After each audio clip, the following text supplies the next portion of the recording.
Magandang araw mga kabakyard. Mag-ihiyaw nga tayo ngayon ng isda. Yellowfin daw yan, sabi ng nagtitinda. Papahiran muna natin ng pampalasa sa balat at saka sa loob ng isda.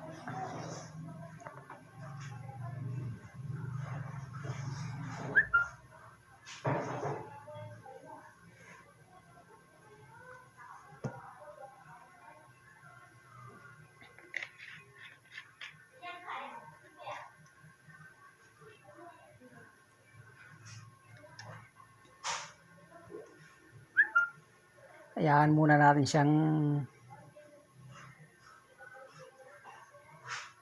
nakalagay sa pampalasa para manuot yung linagay natin.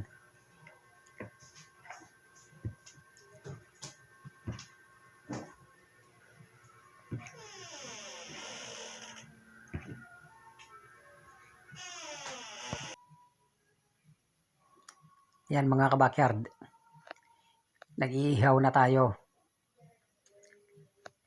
Tinaasan natin yung parilya natin para hindi mabigla yung ating isda, para dahan-dahan siyang maluto.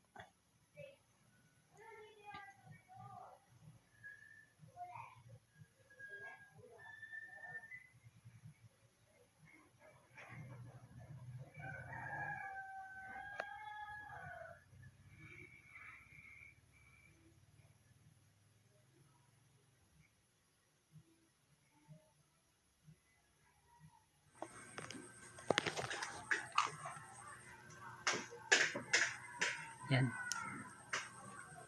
Habang inihaw natin, papahiran natin siya ng liquid seasoning na linagyan natin ng kalamansi tsaka toyo.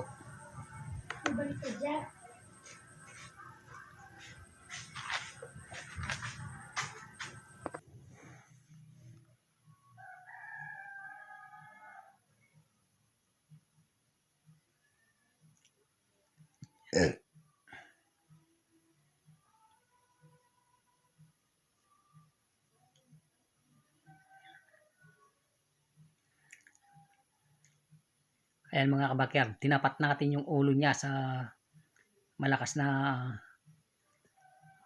baga para maluto yung bandang ulo niya. Tapos gagawa tayo ng sausawan. Meron tayong kalamansi. Kalahati sili lang ilalagay natin kasi may mga bata tayong kasama. Tapos sibuyas tsaka toyo. Yan lang ang gagawin nating sausawan. Yan mga kabakyard, luto na yung ating inihaw na yellowfin. Tapos yung ginawa natin sausawan, meron din tayong manggang biyakin at saka bagoong. Tapos yung kanin natin. Salamat sa panonood mga kabakyard.